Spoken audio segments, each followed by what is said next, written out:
anything outside the long box people. This is Doyle. Well, I am Doyle. This is Doyle. That's weird. Existentialism. We are Doyle. We are all Doyle. That is AC. This is AC and me still, because we still haven't put any thought into that. And yeah, also I'm here with my sinuses, and AC's there with lots of art supplies in the background. So it's my work spot. So the only reason I thought about this topic today is because I recently, and we'll get to the topic here in a minute, but I recently watched the Green Lantern movie again, which, in my humble opinion, I think it's not a great movie, but I think it gets more hate than it deserves. I truly believe so. To me, it's like a B movie, whereas everyone else is like, it's the worst thing ever. And I'm like, it's really not that bad. But the one moment in it that I feel like is as strong as any moment in any comic book series is when he actually does the oath at the end. It's actually kind of like goosebumps inspiring when he gives the Green Lantern oath. So I thought we'd talk a little bit about like that, about like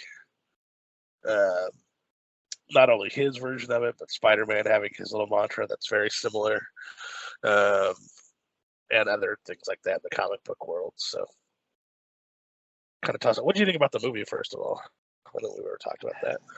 Well, I was so excited to see it. I was so jazzed. Green Lantern is one of my all-time favorites. He's might as well. He's just got so much possibility, and that's the point of that character, that it opens up your imagination to whatever you want to create. What's right for this circumstance? What can I do here? And all you have to have is the ability to overcome fear.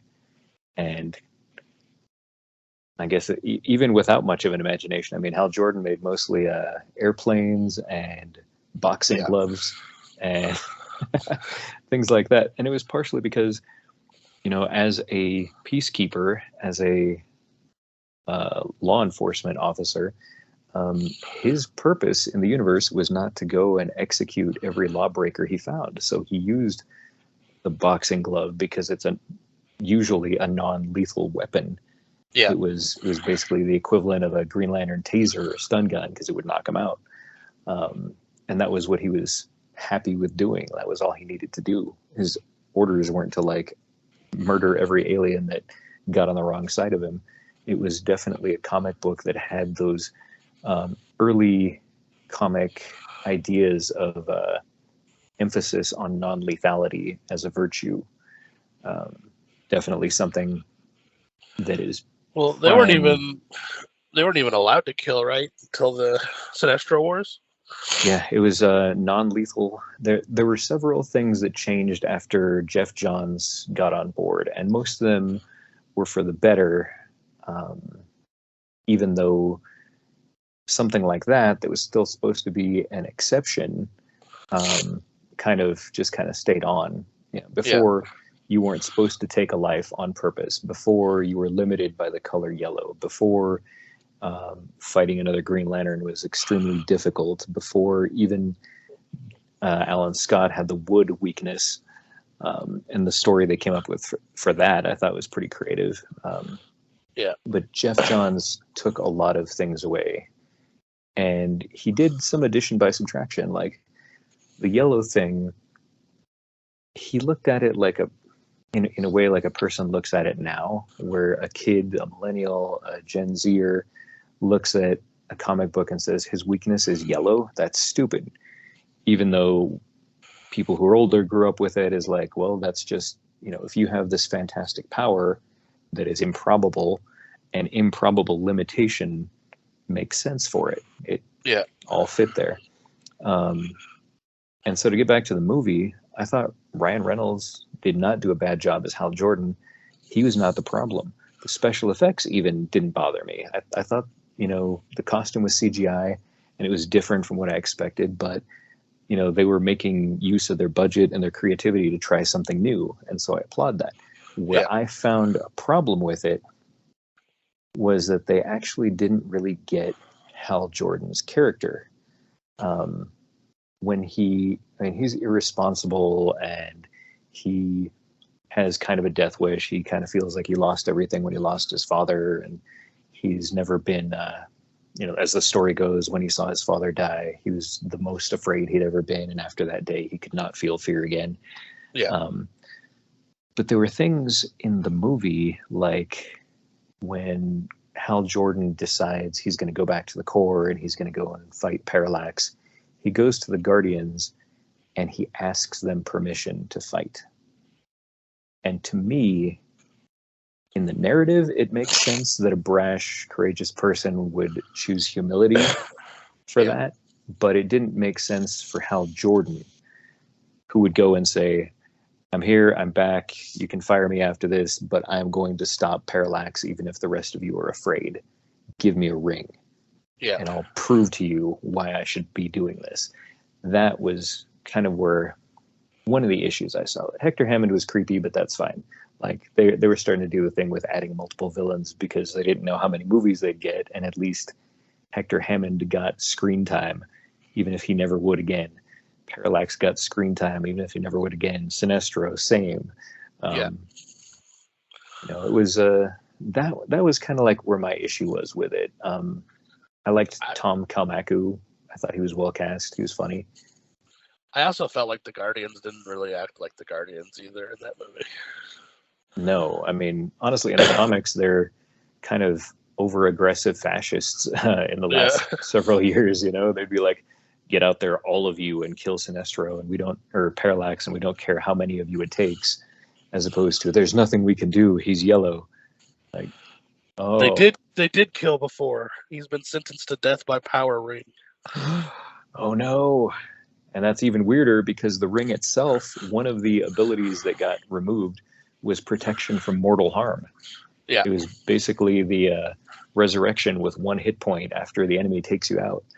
Like it would keep you alive. So there were two things improbably working against each other.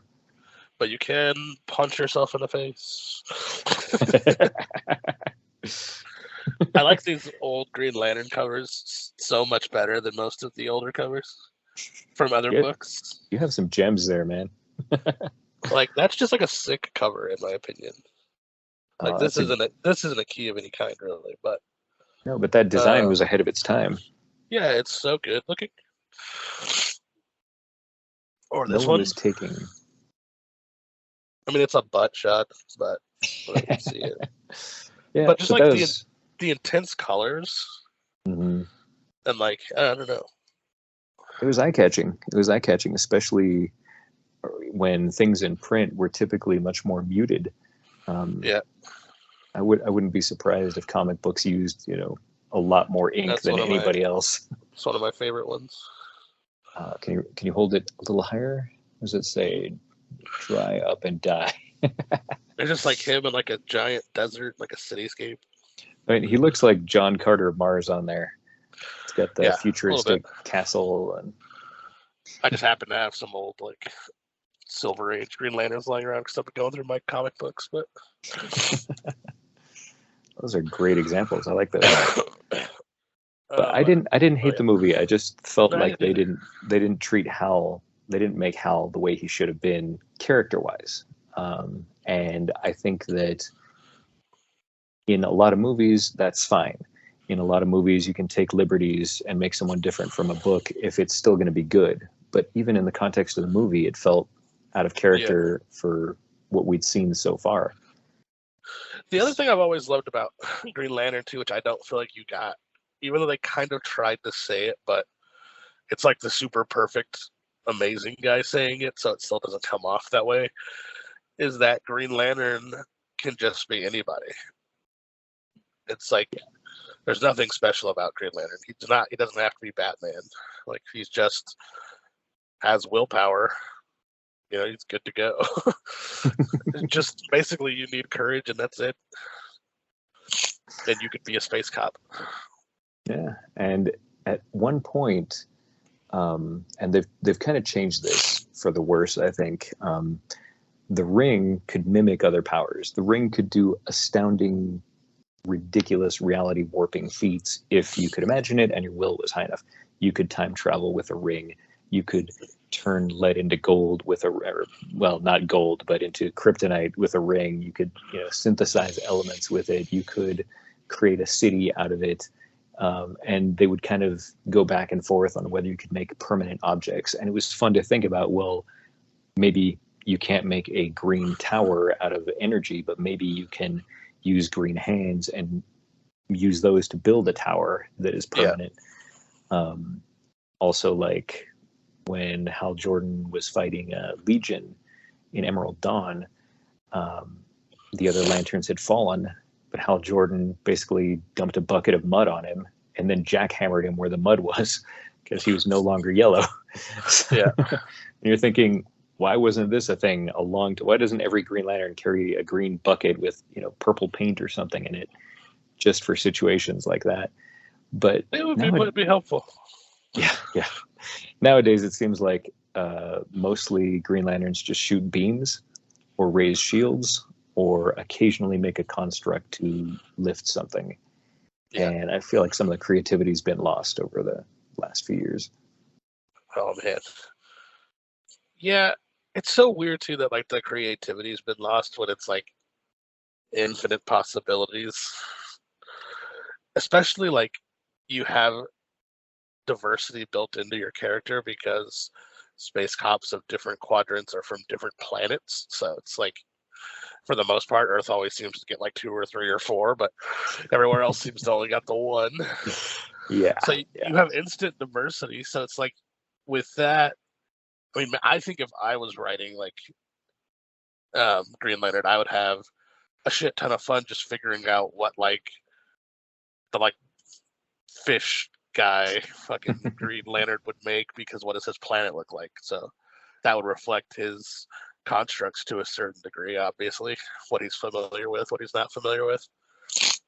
I mean, that would be sector infinite. I mean, you could have done, like, for a while they used to have a Green Lantern Quarterly, which was just like mini stories of different Green Lanterns that existed and kind of crazy scenarios they lived in. And if you had just put it in the comic, like the last 8 pages every other month was about, like, a deep dive. And I'm not saying they didn't do this at some point. I'm just saying when I bought it starting in the 80s through, now, I didn't really see much of this, but where you go in and kind of live in their societies and see what the consciousness there sees as courageous, what the consciousness in their society sees as a weapon. There were some creative things like the F sharp bell choir Green Lantern that used sound, because he came from like a dark part of the universe where you couldn't see anything, so you could only communicate through sound. His constructs were sound based. Like, it was that's the kind of thing that they could have gone infinite variety on, and when they found the ones that people really liked, like, dig into those. But it pretty much stayed the Hal Jordan story, or whoever the main character on Green Lantern is from Earth.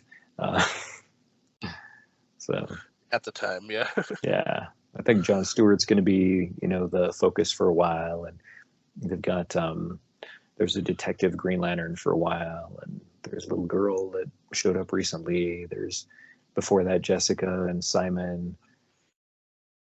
At least they're kind of branching out on who can be a Green Lantern. But yeah, I'd love to see, like, they find some guy who's just hanging out in Brazil, eating, licking toads or whatever, and like killing fish in the river, and he just spends his days living a very simple life, but his potential has been untapped. And maybe he's an elderly guy. Maybe that's the most courageous person within range of a ring. We never see that. That would be pretty freaking sweet as far as comics go. I don't know that they would make that derailment in a movie away from like a known. I think, are we getting? I wonder who they'll do in the next, because they're going to have to do them eventually. It's been rumored for a while. Like, Jon Stewart, I guess, had a scene in Justice League that got cut. I think Jon Stewart's like the obvious choice. Yeah, they did a good job when Jeff Johns wrote him as Hal's partner and showed how they were different and how well they worked together. And They both kind of had a problem with Batman, but we discussed that last time. Yeah. Stewart, like his background has gotten way more fleshed out too, making him a Marine sniper and as well as an architect when he came back. And he's got one of the biggest, like Hal, one of the biggest failures in the Green Lantern Corps on his resume. He's got the destruction of the Mosaic world that was under his protection. That was his. Yeah. It was his dream. It was a worthy dream to protect, but he failed. And just like Hal failed at protecting the universe even from himself, just like all the major Green Lanterns have had a task so big that they hit the limit of what they could do. Yeah, it always seemed like a sector was like way too much for one Green Lantern, let alone they all had their own like inner demons to battle. Yeah. Things that they want to deal with. But I always just thought it was cool that like, so you got like the Green Lantern oath. I don't know, like in the comics, whenever you hear it, or like in the TV or the movies or any of the like animated movies, whenever you hear it, it sets like a certain tone, like in the reading or the watching, where it's like, oh yeah, badassery is about to like commence. Then I was trying to think of other characters who have them, and like the Thing has clobbering time. It's not as big of one, but when he says it, some clobbering time's about to happen. Same thing. Human Torch has flame on, which is because I don't think he has to say that to turn the flame on. You know what I mean? Nah, it's just to announce that he's there. Yeah. CM Punk, the wrestler. Imperious Rex. Moon Knight has, where's my goddamn money, Dracula? Yeah. At least in the meme, not in reality. But that's funny one now. It's become part of him now. You just can't separate it anymore. The Shadow, what evil lurks in the hearts of men, the Shadow knows. Yeah. Darkwing Duck. Yes. I feel like the Phantom. Flats in the night. Flats in the night. I feel like the Phantom had one too, but. He probably did, but it's been a long. Even though I have like some very early. I have a lot of Phantom comics, but I can't remember if he has a saying. I think he does though. Slam evil. Yeah. At least that was the movie. Yeah. Slogan, but I don't know if that was in the comic. I don't actually own a Phantom comic. I own Phantom well, not the gold one, but I own like most of the Gold Key run. Well, it turns into King run, and then Gold Key was getting bought out a couple times, so it's like Gold Key King and like Chronicle, I think, or something like that. But I have most of that run. But previous to that, I don't have thousands of dollars to spend on like a random Phantom comic book. Yeah, it'd be hard to resell too. The people that are that desperate for a Phantom comic are getting less and less alive. Yeah. He's a cool character though. Like that's good. There are so many cool characters. I mean, this is like a branch off rant that I feel like just don't get done as much because you have to do them slightly differently, and it just seems lazy, like laziness. Like I think we've discussed a little bit. Like I have, because it's not hard to have every Ragman comic because I think he's an exceptionally cool character, but he's slightly different and weird, and he's semi close to Batman.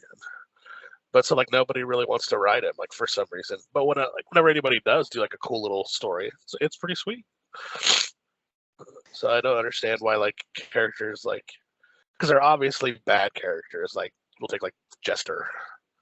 You know what I'm saying? Like it's a terrible bad guy, but like Ragman can be pretty cool if you write him correctly. Namor, which has been done and has had long runs in the past, can be done correctly if you spend the time to do it. But he's just not Aquaman, so people are like, eh.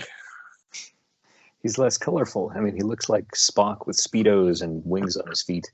Yeah. He's missing, and they've tried to give him some costumes over the years, but he's really missing like you can see him from 10 miles away that the classic Aquaman had with the orange and green. Yeah. There is in one of the, I think it's like the second longest run he had, like, there's a point where he gets armor, and it's actually pretty badass looking. And I was like, I don't know why they didn't go with this for a while. Which Namor run was this? Was Jay Lee drawing it? I can't remember. It's not the like. So there's Tells to Astonish, and then you get Iron Man Namor 1, and then you get Nate Submariner's run, and then that ends. It's the next one. So it's like the. Gosh, I know this, but it's just not coming to mind. My mic sounds super weird in my ears. I don't know if it does in yours. Sounds mostly good. It's probably because you've got stuffy sinuses that it's sounding weird to you. I think the Jay Lee run was some of the best drawn Namor ever, period. I mean, that's definitely true. I'm trying to find him. And then obviously you got Spider-Man's little, which is not like a badass mantra. It's just like Spider-Man has to get sad to get himself back into the fight at some point. Yeah. Well, and I don't know. It's an awareness of his own failing. It's kind of like how Batman's symbol is an awareness of his own fear.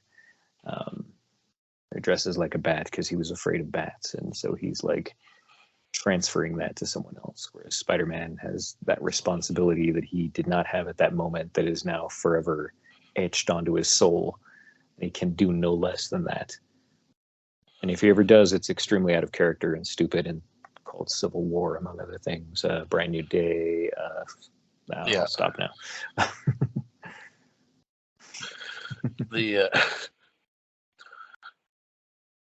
It is from the 1990s. I'm still just looking into it.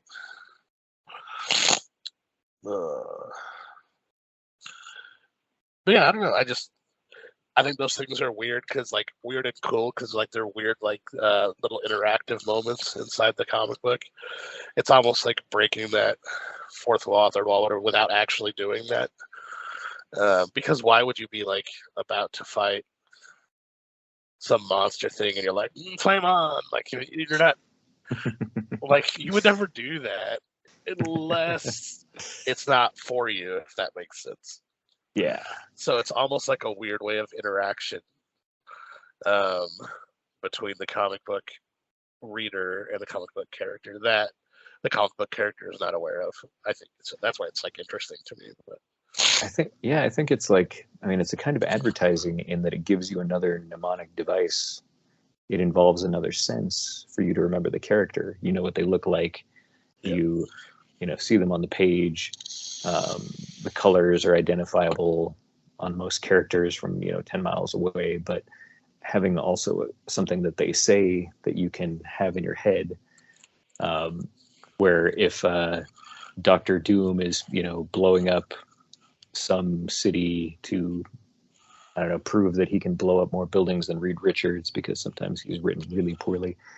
And then all of a sudden you just see a word balloon that says it's clobbering time. And then you see fear in Doom's eyes as he turns around. You can create moments with that just wouldn't happen otherwise. And it's rare for something like that to happen without a clear catchphrase. I think one time during an Ultron story, he'd beaten up all the Avengers and everybody, and then Thor shows up and just says, Ultron, I would have words with thee. And that's not exactly, a catchphrase, but it's a cool moment. It would just be easier if Thor had said, from behind Ultron, you hear like, I don't know. I don't even know what he yells at people before he hits them with a hammer. It would just be easier if the hammer just smoked them in the back of the head. Which is not true. What would happen in the real world? Yeah. I mean, the turtles. The turtles have all kinds of them.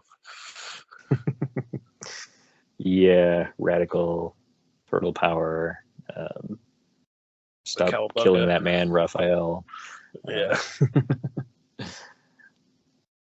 It gives you another thing to remember. It gets another part of your brain engaged, and now they're multiple neurons in multiple locations in your head instead of just one. And I think it's very clever, and I think it's also like something kind of dated that you would have to find a way make it work now outside of the contrivance that everybody just had a catchphrase back then. Now it would have to be, oh, you're like, I've been watching a show called Tiger and Bunny. Season 2 finally came out on Netflix. It's an older, I mean, not older show, but multiple years old show. And these heroes exist in a city where every city has their own heroes, and basically they work with law enforcement. They are paid a stipend for working with them, and they have branding because in order to afford like their powerful suits and to pay for the damage that gets caused, they have like logos that they then can sell merch of, and they have catchphrases that they can put on people's iPhones or whatever when someone calls you. And the branding is part of a specific, logical, current, believable marketing strategy. You can see someone doing that. Whereas like Wolverine, a guy from the Canadian wilderness who can regenerate and has had his mind broken because of all the trauma that's happened, wearing bright yellow and baby blue claw marks on his shirt, running around with the underwear on the outside of his pants, fighting ninjas. Like, as soon as you start to try to put this in the real world, it doesn't work out so much. Yeah, part of your brain switches off. But if you immerse yourself in that world, then it all makes sense. And when you do, you've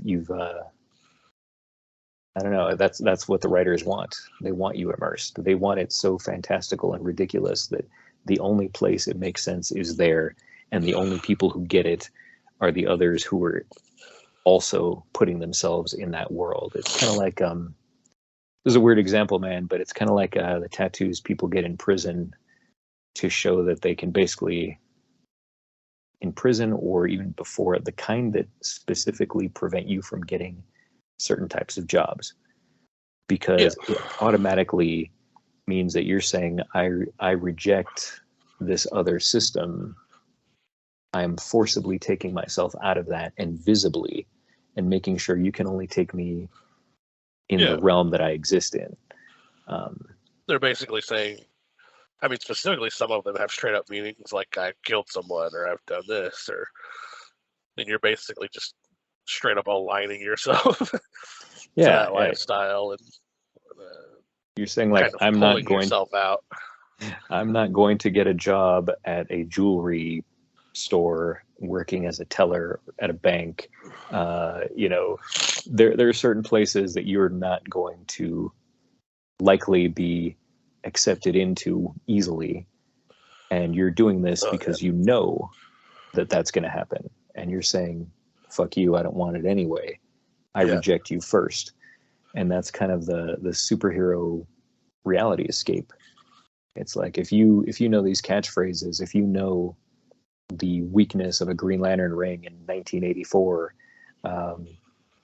you are part of a subset of society. You are part of a little group that kind of rejects you, and you kind of reject the other way around. Before it became super mainstream, before the movies hit and everybody liked everything Marvel and some DC. Yeah, it definitely can definitely see that perspective from a writer wanting to create that kind of environment. If you're in, you're in, is basically it. Like, if you buy the tights on the outside of the pants, if you buy the catchphrase, if you buy a cape, if you buy a man flying with no visible propulsion, then you've already said, this world over here is not for me. I'm living here right now. Based on DNA. Did you ever hear that? I think it was more than like a theory. Like, I think like a Superman writer had said it at one point, but like, I don't think it was like a canon. I mean, obviously it's not a canon thing if you know Superman, but someone had suggested that Superman actually doesn't have any physical powers, that he is just like an incredibly powerful telepath, or not telepath, but What is it called when you move things around with your brain? Uh, telekinetic? Yeah, yeah. That he's an incredibly powerful telekinetic, and everything that he does is just an extension of his telekinetic power, and that's why he can fly with no form of propulsion. That's why he can catch an airplane out of the air, even though he's not technically, like, if you actually flew into an airplane and stopped it from flying, it would like destroy it, like they do it in The Boys correctly, where he's like, if I hit it, it'll explode. I'll just kill everybody. You know what I'm saying? Like, Yeah, you'd be a bullet. that he's not actually punching you really hard. He's just creating like a gigantic amount of force with his mind in front of his fist every time he swings it. Which it's definitely not canon, but it makes Superman make sense to some degree. I know that when they had a miniseries, or they rebooted the Superman series, and they called it Man of Steel, and I think, oh God, I can't remember who was writing it. I think it was John Byrne. He wanted to depower Superman, and he sort of changed some of the things about his physiology. Like, he made it so his skin wasn't super tough. He just had a force field, and his defenses came about from Earth's, the yellow sun radiation or whatever, allowing him to manifest defenses to things that he could understand. Which was why, like, magic was something he could not formulate a defense against, because he didn't understand how it worked. It was kind of like a immune response. Although I don't think he called it that. But Byrne did also a lot of crazy shit, like with Supergirl. Read that wiki page one day instead of the 80 issues or so or whatever, where she gets transformed into like another human, like her DNA is mixed with another human woman, and they're like sharing a body, and then she becomes sort of like clay, then she becomes merged with like an angel and like the earth itself, and she's an earth angel. It was too confusing for me, even because when I was a kid and reading it, I didn't have all the issues, so I was left way out. She ended up like dating Lex Luthor or something. It was way off. I try to pretend that didn't happen. Superboy, in the Young Justice, they actually said his strength was tactile telekinesis.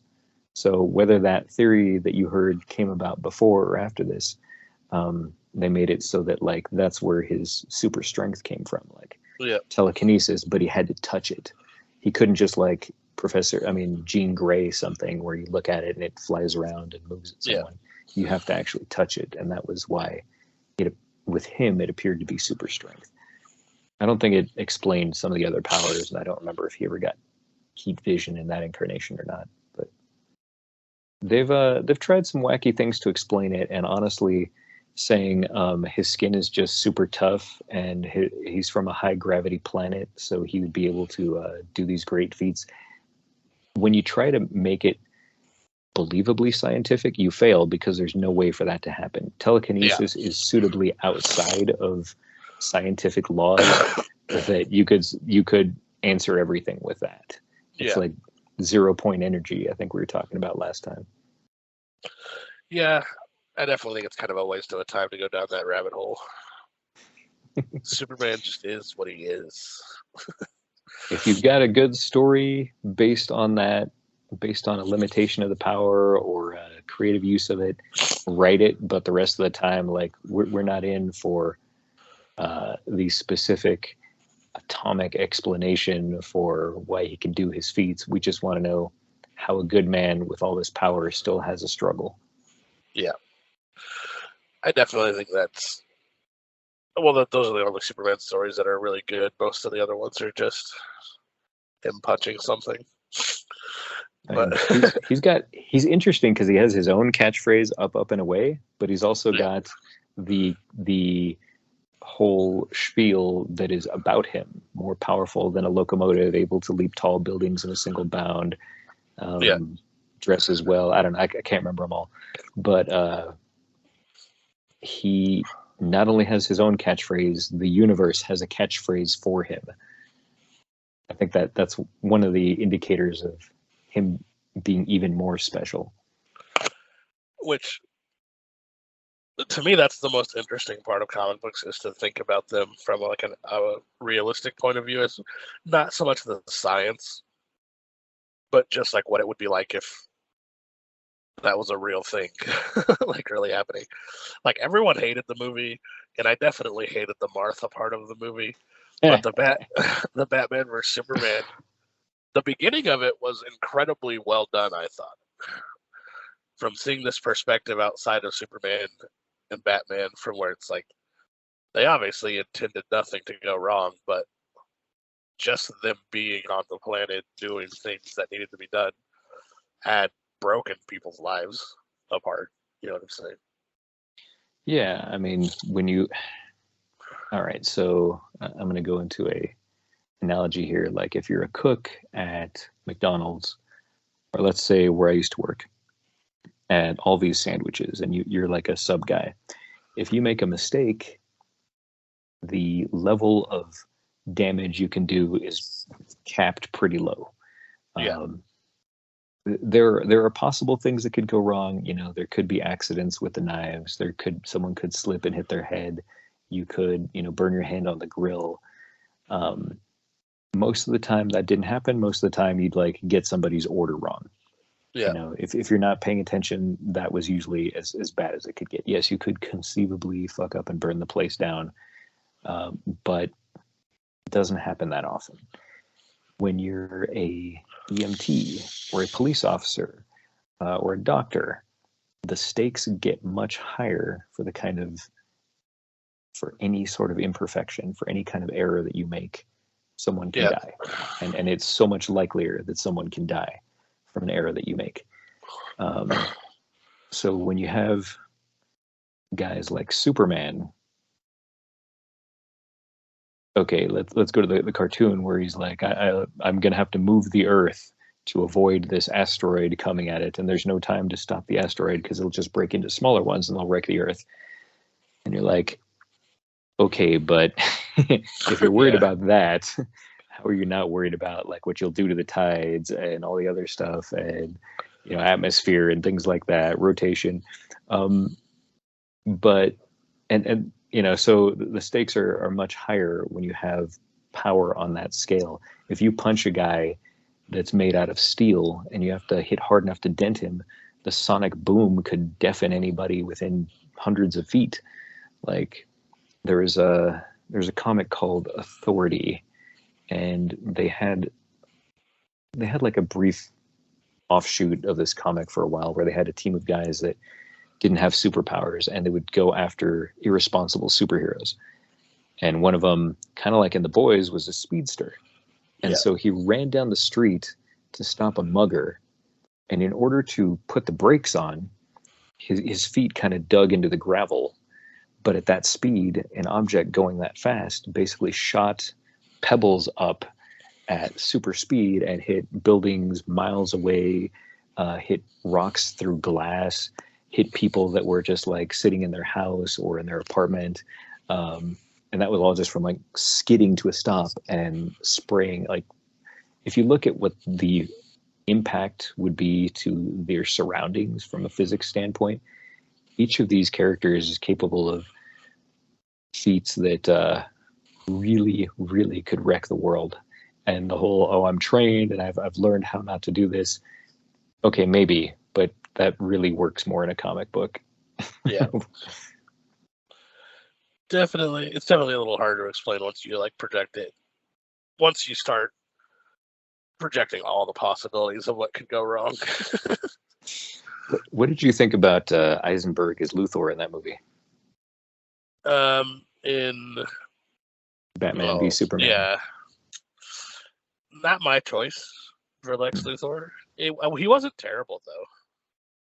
He came across more crazy than he did like I don't know what you want. Relatable. So what I like the most about Lex Luthor, in my opinion, is that he's incredibly intelligent. He is evil, but he's not maniacally evil, and his point of view oftentimes makes sense. And in the movie, it makes sense, but he's also like being crazy about it, which I think he just took the crazy a little bit too far. But I didn't hate him as Lex Luthor. it felt weird to me if you're going to have Henry Cavill and Ben Affleck be these much older characters, and maybe Jesse Eisenberg isn't that much younger than Henry Cavill, but he He definitely comes seems, across younger. Yeah, yeah, he comes he, across like he's like 18. yeah. I mean, he comes across like his character from The Social Network, which I know is why they hired him, because they wanted that sort of like, oh, here's an annoying rich guy that everybody knows. Yeah, Imagine him as Lex Luthor. I mean, yeah. he is an Well, it's annoying definitely not rich my guy, but favorite. Honestly, Smallville's Lex Luthor has been my favorite TV or movie Lex Luthor. Rosenbaum was terrific. I would love to have seen Billy Zane as Luthor. He I did can the see that. voice, I think, in one of the shows. Like, Yeah, he has the aspects of Luthor that I expect. Like, he is an attractive individual who can appear aloof. So, like, people are drawn to him, but he just never connects on his side, yeah. which is like part of his, I don't know, sociopathy. Um, he can act charming and still be menacing. He can like flip flop these. It's basically what you need to play Bruce Wayne, but with a little bit different worldview. Yeah. You know who this might not go well with a lot of people, but you know who Ben Kingsley is? Yeah, I always thought he would play an amazing Lex Luthor. I think he'd be great. He can do menacing Yeah. believably, and he can do innocent, and he can do charming, and he can like the guy's range is planetary. There's really not a role you could put him in that he couldn't He just believably do. he just has like he's not trying. He just has like this presence about him, like in his acting. I don't know. I've cast a lot of movies in my brain who I would reach out to. Yeah, he could fill a lot of roles. Definitely a lot of people who have been Lex Luthor are not people I would reach out to for Lex Luthor. You know, I didn't think Kevin Spacey sucked as Luthor. I think the writing sucked for Yes, him the as writing Luthor. was terrible. The writing on that whole movie is terrible. It is. It's nonsensical, and not just from a like, okay, there's a guy that can fly, and his one weakness is kryptonite, and he's going to lift a kryptonite island as it's growing more kryptonite. Okay, Yeah, like, yeah, put it's not that aside that much of a that's weakness. yeah, let's put that aside for a moment, and let's like go into the fact that Superman decides to not check on when he's due for a day in court before he leaves the Earth. He decides to abandon his wife and not like give her the lowdown on what his plans are and when he's going to be back, and Yeah, like it just it had a lot of things that were too out of character for a being who is known for his level of responsibility. and how do you accidentally get a Superman baby and not know it? Yeah. They didn't really explain that very well. If they're pretending that it's going off the Donner films, which I think they unofficially, I don't know if it's canon that it's a sequel to those, then yeah, Superman 2, Supes and Lois got it on in that hotel room near Niagara Falls or wherever, the Yeah, honeymoon suite. But yeah, I don't know, like, but then wouldn't you not be shocked that your baby has Superman powers? right? You hooked up with Superman, like And why would genetically Superman speaking. abandon his kid? I mean, he Yeah, was, an orphan for, before he remembered, but, he lost his whole planet, and this kid has the only person that can relate to him in the whole world who doesn't know if he's going to have powers or not. He just takes off. Like, none of yeah. it made sense. And then he comes back and he's a stalkery jerk to Lois, and that was creepy and uncomfortable when he's using X-ray vision to see her and the new boyfriend in her house. Like, that is not Superman. He's not a creep. Also, he's not a creep, but also wouldn't need to do that whatsoever. Like Yeah, well, he would hear their interaction from like miles away. yeah, Like, he would be trying not to. yeah, And also,